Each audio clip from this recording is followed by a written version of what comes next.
Please subscribe and share this video with your friends.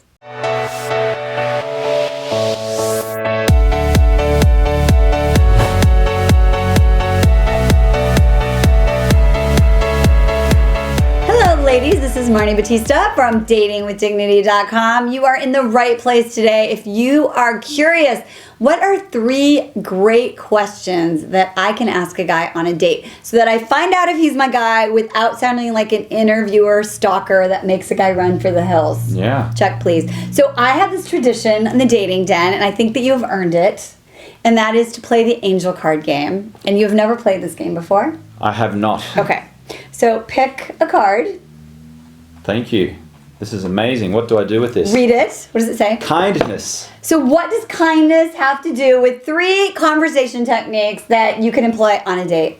That's a great question. You could be kind to your date by being interesting and exciting. I love that. Is that good? It is good. You know what else I think is an underlying piece of this whole thing?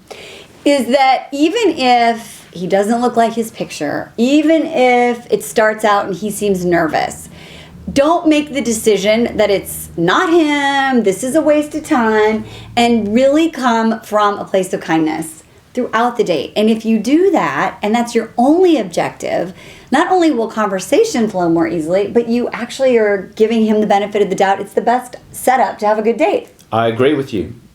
I think that what you should do on a date is this. Okay, what? Okay, to be kind by being a great conversationalist. You should get your date talking about feelings. Now, not feelings to do with you and him or whatever, because that's ridiculous. It's a first date, right? But feelings. So, a great example of this is a question that I asked movie stars. I used to be a Hollywood correspondent, so I interviewed Angelina Jolie and Brad Pitt and all those kind of people. And I would always ask them, what has been your highest high, your most euphoric moment in your life, and why?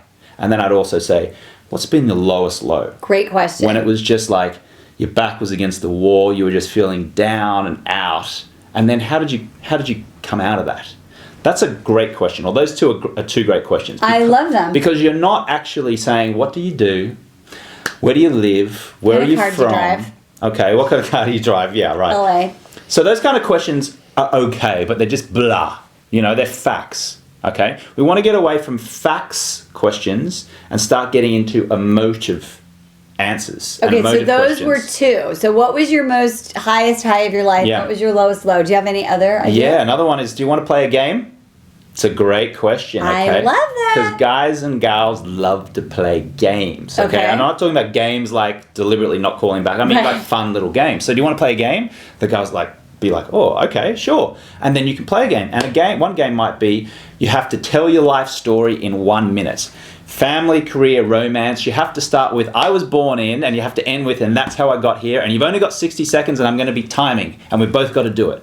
I love that. And so you're up against the clock, and so the guy wants to perform, he wants to make sure that he does really well, and then if he doesn't do really well, then you can tease him about not doing really well, and then you can have a go, and if you don't do very well, he can tease you, and then all of a sudden you're teasing one another, and this attraction starts to build, all because you've said, hey, do you want to play a game?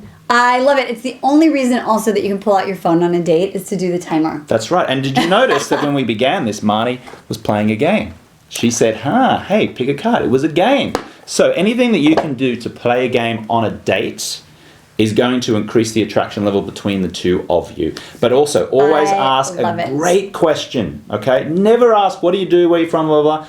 Always ask, tell me about a time when you were like this high or this low. What was it like? How did you feel in that moment? Because then when both parties are talking about their emotions, that attraction level goes up. I love this. So can I give some date don'ts? No, don't do it. All right, Marni, go ahead. Do it. Because when I was dating, these were like my pet peeves. Okay. And with online dating, I feel like for some reason people just go to like, so how do you like Match.com? Yeah. Right? Yeah. So how's okay? So I've heard. I'm not really on Match.com. Yeah. That's what I heard. James Swanwick. Okay. So yeah, like don't talk about, we've talked about this in earlier episodes, don't talk about your ex. Don't say like, so how do you get along with your ex-wife? How often do you have your kids? These feel like an interview. Why do guys like especially just get like uncomfortable when it starts to feel like an interview? Yeah. Why do you think that I mean, up. as you can tell, I'm Australian. In Australia, when we go on a date, we don't really do the like grilling, like what do you do, where are you from? In fact, when I go on a date, I hate to sit directly opposite the woman as well because it feels like an interview. It does, totally. It feels like a job interview. I much prefer to go on a walk in a park or meet for a juice and make sure that we're sitting like, kind of like we're sitting. We're Right, side by side. We're not directly facing one another, we're side by side. It's less confrontational. I And love body that. language is huge. So, what was the question? Why do guys do it? Why Do guys feel so put off when someone starts to grill them? Because in our mind, in our male mind, we're thinking that the woman is going, is this man potentially the father of my children? Is this man going to be able to provide for me? Is this man going to be able to make enough money to support me and our future offspring? And yes, it's okay to think that. Right. Okay. But when you're so obvious about it and you're asking questions which are clearly designed to give you those answers, the guy's like, whoa, just calm down, girl. Right. All right? Just calm the you-know-what Right. down. Okay? We're just trying to create a connection here. It's slowly but surely, all right? So none of these grilling questions. Ask great questions about feelings and emotions. That's so much better. So much better. It's a turn on. So ladies, if you would like to join in the conversation and get more awesome tips about conversation starters, where can they find you? They can find me at oneinamillionman.com. I am not the 1 in a million man. I'm just saying that you can attract your 1 in a million man if you go to oneinamillionman.com. My website, personal website is jamesswanwick.com. And you can see how to spell his name below right Yeah. here. And if you want to join the conversation around this, what's your best conversation starter? What's the thing that's working for you right now? Hashtag dating with dignity on Twitter, at Marni Battista, Instagram. Instagram. I don't know, I just like to say Instagram. I just like to say Marni. It's at Dating with Dignity. We will see you soon. Good job, girl. Peace. Good Bye. job. Woo.